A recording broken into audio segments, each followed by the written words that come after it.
Mes chers élèves de troisième année, j'espère que vous allez bien. Voilà un exemple de contrôle continu pour ce deuxième semestre, le dernier contrôle.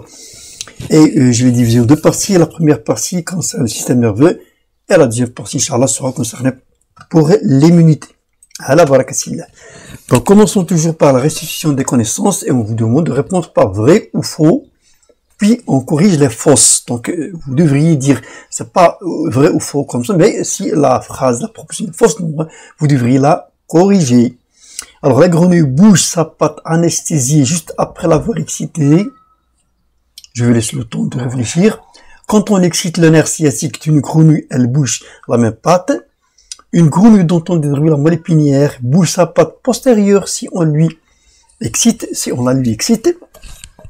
Le nerf sciatique comprend des fibres motrices et d'autres sensitifs. La peau est considérée comme un récepteur sensitif lors du réflexe médulaire.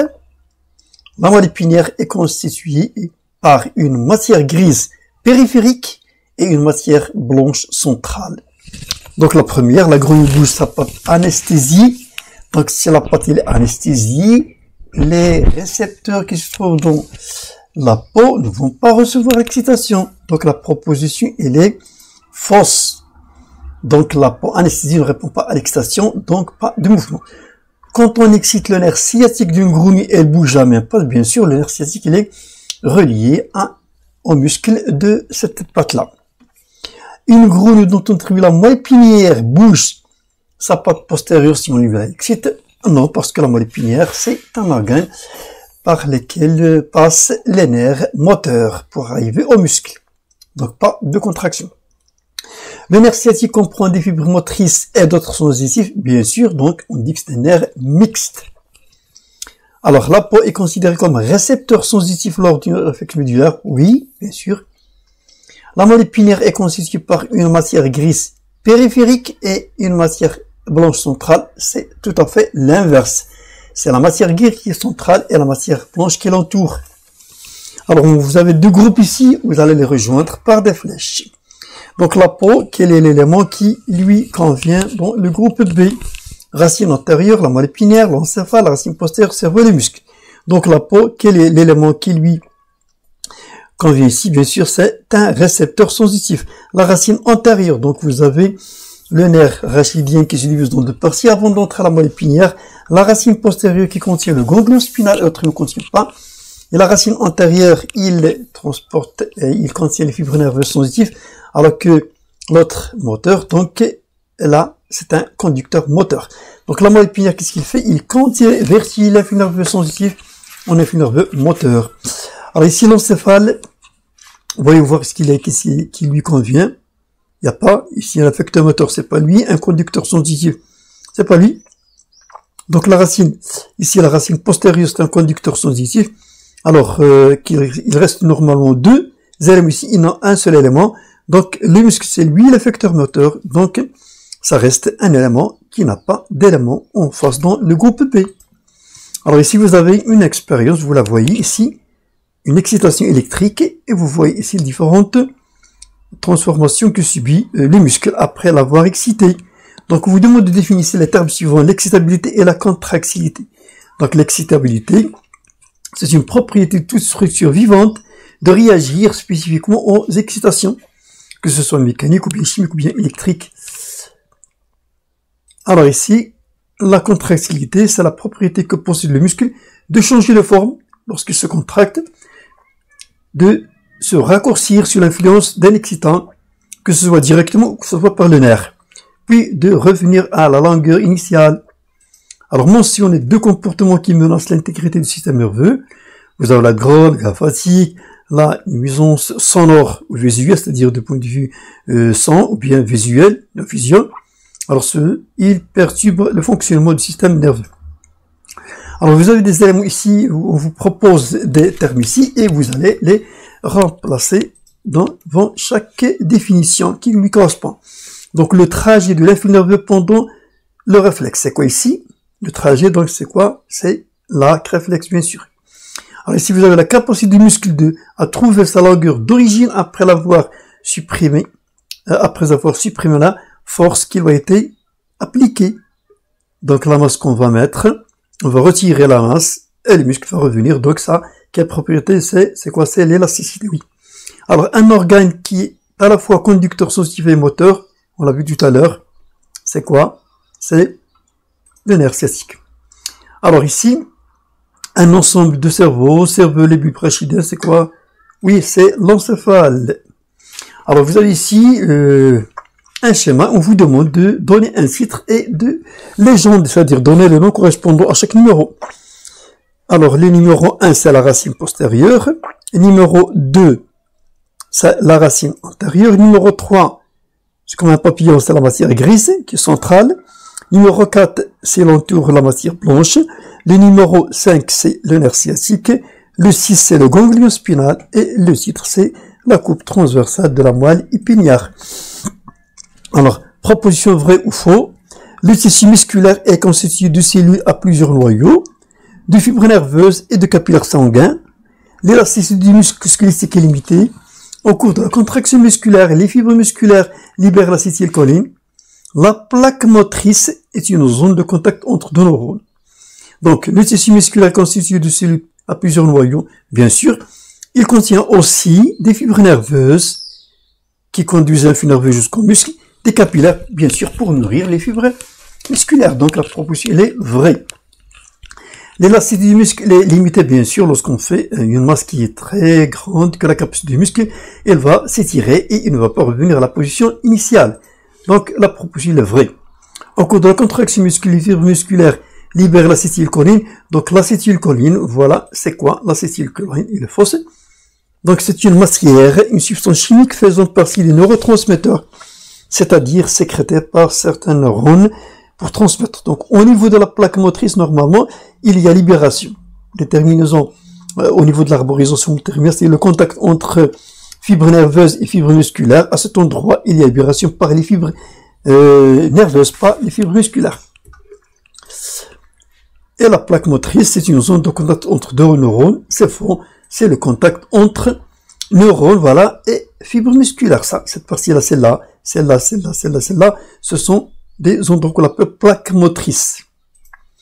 Alors ici, vous avez les expériences et les résultats de l'expérience. On excite le muscle, il se contracte. On excite un muscle par le nerf qui lui est relié. Il y a aussi contraction. Donc la question, donner le rôle du muscle dans le réflexe médulaire. Donc le rôle des muscles lorsque l'influx nerveux arrive ou bien lorsqu'on l'excite directement, il se contracte. Donc la propriété, c'est quoi? Alors décrire un muscle contracté. Donc pour la première, c'est un effecteur moteur. Lorsque l'influx nerveux arrive, il se contracte. Alors on vous demande de décrire un muscle contracté.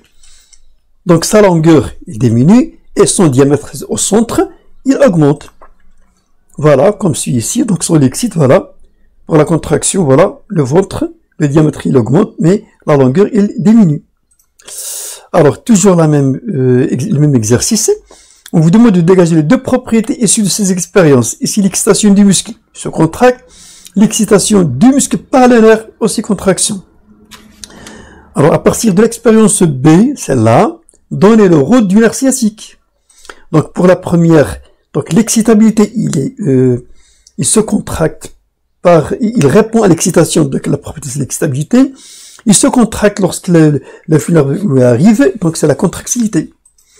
À partir de l'expérience B, le rôle du nerf sciatique, c'est lui qui transmet l'influx nerveux moteur. Donc je pense que l'expérience, ça se voit ici. Déjà on a parlé de ça dans le cours. Alors, pour étudier l'une des propriétés du muscle, une série d'expériences est réalisée. Donc, donner la propriété déduite par ces expériences. B. Comment varie la longueur des muscles au cours de ces expériences? Et la troisième question, comment expliquer la réaction du muscle dans l'expérience numéro 7? Celle-là. Donc ça, numéro 1, numéro 2, 3, 4, 5, et celle-là, c'est 6, et plutôt 6 et 7. Donc, dans la propriété, c'est quoi? Donc, on met ici une masse, on la retire, le muscle revient à sa longueur initiale. On ajoute, on la retire, il revient ici. Autre plus grande, il s'étire plus, il revient à sa position initiale. Mais ici, on a une masse de 60 grammes. Lorsqu'on l'a retiré, on a une masse plus petite. Le muscle n'est pas revenu à sa longueur initiale. Donc, pour la première ici, on voit que le muscle s'allonge, puis revient à sa longueur initiale. Donc, la propriété, c'est l'élasticité. Comment varie la longueur du muscle au cours des expériences? Répond par des chiffres. Donc, voilà, c'est une augmentation en fonction de la masse. Chaque fois que la masse augmente, la longueur du muscle augmente. Par exemple, ici, lorsqu'on met une masse de 10 grammes, il s'allonge par 1 cm. Lorsqu'on met une masse de 30 grammes, il s'allonge de 3 cm à peu près. Comment expliquer la réaction du muscle dans l'expérience numéro 7? Donc ici, même si on retire celle-là, on met une masse qui est plus petite, il ne revient pas. Ça veut dire que l'élasticité du muscle, elle est limitée. Donc, il y a des fibres musculaires qui ont été déchirées. Alors, une fois que le conducteur voit le feu rouge de stationnement d'une voiture en roulant devant lui, voilà, celle-là, qui a pris feu, il y a du feu ici, il appuie son pied droit sur la pédale de frein pour arrêter son véhicule afin d'éviter la collision entre les deux voitures. Question de mode, extraire du texte les activités nerveuses exercées par le conducteur de la voiture B. Deuxième question, détermine la nature de chacune de ces activités. Donc, qu'est-ce qu'il a fait le conducteur de la voiture B? Il a vu, il s'appuie, il appuie sur les freins. Donc, voir, c'est voir la voiture A, et puis il appuie sur la pédale. Donc, la nature, de quoi il s'agit? Voir, c'est quoi? C'est la sensibilité consciente. Et appuie, c'est un mouvement volontaire, donc la motricité volontaire. Donc, ici, vous avez réalisé un diagramme simplifié du trajet de la nerveux pendant les activités effectuées par le conducteur de la voiture B. Donc, elle a vu, et puis l'appuie. Donc, en utilisant ce terme-là, on va tracer un diagramme qui explique le trajet de la nerveux pendant ces activités. Donc, la lumière, c'est l'excitant de l'œil vers l'œil, puis de l'œil par le nerf optique qui va transmettre l'influx nerveux vers l'air visuel, et de l'air visuel, normalement, un influx nerveux qui va arriver vers l'aire motrice qui se trouve en avant du sillon de Rolando, et puis, à travers la moelle épinière par les fibres nerveuses motrices, nerf sciatique vers les muscles du pied, et voilà, le mouvement s'est effectué pour arrêter la voiture en appuyant sur le frein. Donc ici vous avez, pour étudier l'activité du système nerveux et celle des muscles squelettiques, on propose les données expérimentales suivantes réalisées sur un animal mammifère. Donc donnée 1, après avoir mis en évidence les deux hémisphères, voilà, l'hémisphère droit, l'hémisphère gauche. Alors, on subit des zones de son cortex cérébral à des excitations électriques d'intensité convenable. Le document 1 montre la localisation des zones excitées du cortex. Voilà les zones excitées. Voilà la zone 1, plutôt la zone 1, la zone 2 et la zone 3. Alors, document 2 représente les résultats obtenus de l'excitation. Donc, par exemple, si on excite la zone 1, celle-là, qu'est-ce qu'on constate? Un mouvement du membre antérieur droit dans cette partie-là. La zone 2, ici, mouvement du membre postérieur droit, mais l'excitation de la zone 3, ici, il y a le contraire mouvement du membre postérieur gauche de cette partie-là. Alors, la question demandée, c'est qu'entraîne la destruction de la zone 1. Si on va détruire la zone 1, voilà, celle-là, que va-t-il se passer à partir des expériences? Qu'est-ce qu'on voit? Donc, il y a mouvement dans l'état normal, mais si on détruit la zone 1, ce sera quoi? Donc, deuxième question, que peut-on déduire des résultats des expériences 2 et 3? Voilà. Et enfin, que constitue l'ensemble des zones excitées du cortex? C'est-à-dire celle-là et celle-là et celle-là, qu'est-ce qu'ils constituent? Donc, la première, qu'est-ce qu'il entraîne cette expérience, cette destruction? Bien sûr, il entraîne une paralysie des membres. Ces membres, les membres de cette zone-là, ils ne vont plus bouger.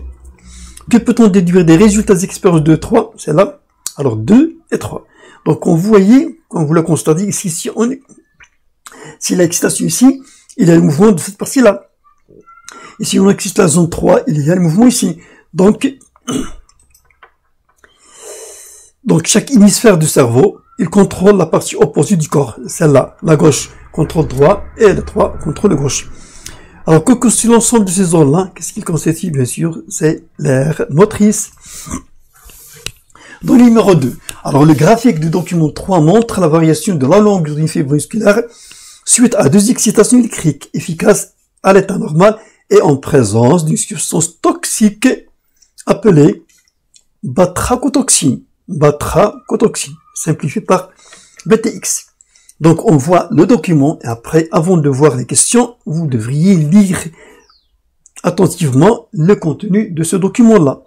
Donc vous avez la longueur de la fibre musculaire avec la sans substance et avec la substance, et vous avez ici l'excitation, la première et la deuxième. Donc ici, à l'état normal, sans BTX, décrivez la variation de la longueur de la fibre musculaire. Donc la longueur, bien sûr, il diminue, puis il augmente. Normal. Alors pour la deuxième, expliquez la variation de la longueur de la fibre musculaire et déterminez les 2 caractéristiques de la fibre musculaire mises en évidence par cette expérience. Donc bien sûr, la longueur diminue, contraction, augmente, relâchement. Donc lorsqu'il diminue, ça veut dire quoi? Qu'il y a contraction. Lorsqu'il revient à la position initiale, normalement, il est en relâchement. Donc déterminez les 2 caractéristiques de la fibre musculaire mises en évidence par cette expérience. Donc l'excitabilité et la contractilité. Alors dans le numéro 2, donc à l'état de la présence de la substance, regarde ici. Donc ici il y a voilà contraction et on constate que la fibre ou bien les fibres ils sont restés contractés. Il n'y a pas de relâchement. Voilà. Alors décrire et déduisez l'effet de la substance BTX sur la contraction musculaire. Donc pour la première question, la longueur diminue après la première excitation. Voilà, la longueur la diminue de 12 à 6. La fibre musculaire reste contractée après la deuxième excitation. Même la deuxième excitation, il n'y a pas de réponse, il a resté contracté. Donc quel est l'effet de cette substance? Alors cette substance, c'est une molécule, c'est une toxine. Eh bien, cette molécule est une toxine car il provoque une maladie appelée le botulisme. Il produit des paralysies musculaires. Merci de votre attention. J'espère que ça vous intéresse pour la préparation de votre contrôle numéro 2. Et je vais vous laisser avec Monsieur Nissan Medina avec cette citation qui dit que un gagnant, c'est quoi un gagnant? C'est un rêveur qui rêve de faire quelque chose de bien et qui n'abandonne jamais. Merci de votre attention et à la prochaine fois, Inch'Allah.